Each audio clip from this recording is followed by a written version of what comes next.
The sun was setting over the small town of Willow Creek, painting the sky in hues of orange and crimson.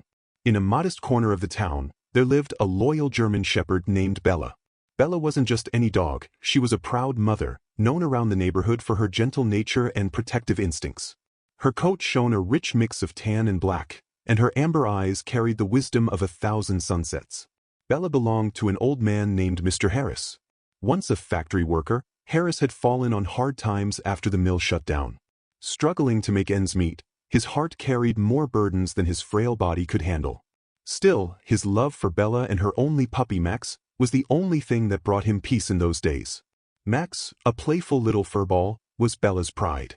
From the moment he was born, Bella had rarely left his side. She cleaned him, played with him, and nuzzled him to sleep every night. For Mr. Harris, watching them together made his old heart smile, even if just for a moment.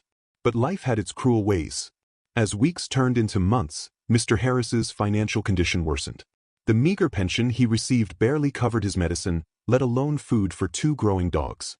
He tried everything, odd jobs, selling off old furniture, but nothing helped. Soon, he faced a heart-wrenching decision no animal lover should ever face. One cold evening, with tears streaming down his wrinkled cheeks, Mr. Harris loaded Max into a cardboard box lined with an old blanket. Bella sensed something was wrong. She whined and circled the box, nudging it with her nose. Mr. Harris patted Bella, whispering softly, "I'm so sorry, girl. I have no choice." He had found someone willing to adopt Max, an acquaintance who lived a town away. They promised to give Max a good life, one that Harris could no longer provide. Bella watched helplessly as the car drove away, her puppy's cries fading into the distance. From that day, something inside Bella broke. She stopped eating properly and barely wagged her tail. Every morning, she would sit at the exact same spot where she last saw Max, the old oak tree by the dirt road leading out of town. She waited there from sunrise to sunset, rain or shine, as if hoping that any passing car would bring her puppy back. Neighbors watched her silently, their hearts aching, but no one could change what had happened. Weeks passed, then months. Mr. Harris, now even weaker, often sat beside her, whispering, "I miss him too, girl." Seasons changed. Snow covered the ground, then melted. Flowers bloomed and withered. But Bella remained. Waiting. Hoping. Believing. For years passed like a silent whisper. Bella grew thinner, her face graying with age, but her eyes never lost that hopeful gleam. The town came to know her as the mother who waited.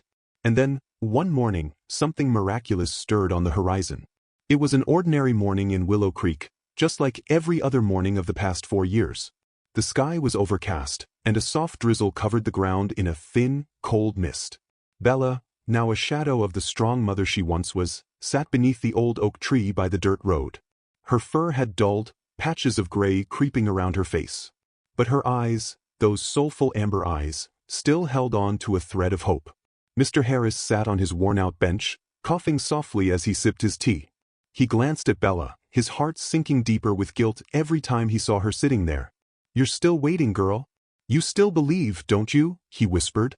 The town folks had gotten used to Bella's routine. Some would drop off scraps of food, while others simply gave her a gentle pat as they passed by. Kids growing up in those years called her the waiting mother. She became a quiet legend of Willow Creek, a tale of love and loyalty. But that morning, something changed. Far down the dirt road, a dusty old pickup truck slowed as it approached the bend. Bella's ears perked up, her head tilting ever so slightly. She sniffed the air, something felt familiar. Inside the truck, a young man sat nervously gripping the steering wheel. He was tall, with short dark hair and the strong build of someone who worked with his hands. His eyes scanned the road until they landed on the figure sitting beneath the tree. He pulled over slowly, his heart racing. The young man was Max. He had grown into a strong and handsome German shepherd, his tan and black coat shining with health. But there was a hollowness in his eyes, as if a part of him had always been missing. His new owner, Mr. Taylor, had loved him and taken good care of him.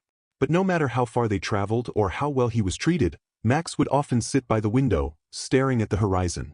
He had never forgotten his mother. It was fate, or perhaps something greater, that led Mr. Taylor to pass through Willow Creek that morning. A sudden change of plans, a missed highway turn, and there they were, back on the road where Max's journey had started. As the truck came to a stop, Max's ears twitched. His nose pressed against the window. A scent, so familiar, so warm. It hit him like a wave. He whined, scratched at the door, and then barked, a sound filled with longing. Bella stood frozen, staring at the truck. Her heart pounded. Could it be? Was it finally happening? Mr. Taylor, startled by Max's sudden reaction, opened the door. Max leapt out, landing on the wet ground, and without a second's hesitation he ran like his life depended on it, straight toward the old oak tree. Bella let out a soft, trembling whine. Her legs, frail from years of waiting, struggled to hold her up.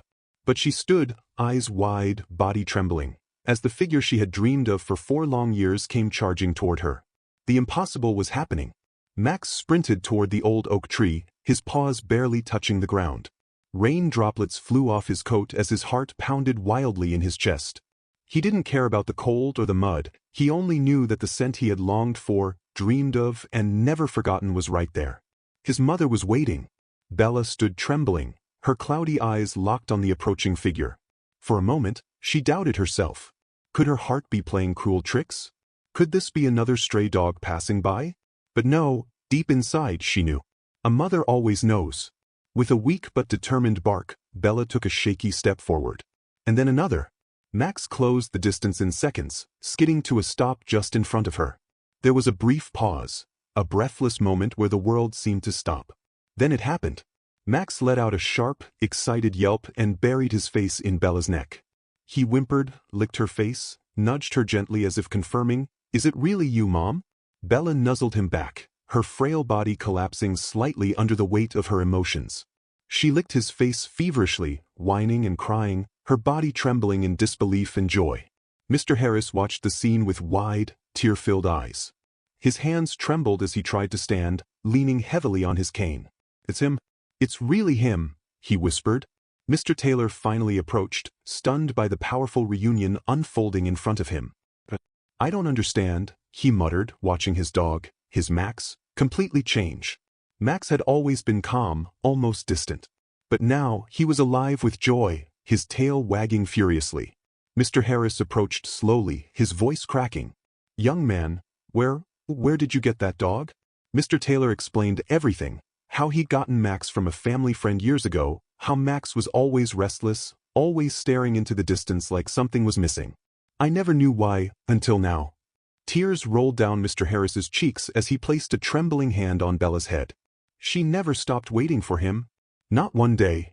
Max stayed by Bella's side, licking her face, wrapping himself around her as if trying to make up for every second lost. Bella leaned against him, finally at peace. Her eyes closed as she took in his scent, the scent she had waited for long years to smell again. The whole town heard about the miracle reunion. People came to see the mother and her son, reunited against all odds. Donations started pouring in, enough to buy Bella good food, warm blankets, and medicine. Mr. Taylor, moved beyond words, made a decision. "I'll stay," he said. "I'll help care for her. Max belongs here, with his mother." From that day forward, Bella never waited under the tree again. She spent her days resting beside Max, finally free from the weight of longing. And as the sun set over Willow Creek, one thing was clear: love, no matter the distance or the years, had found its way home.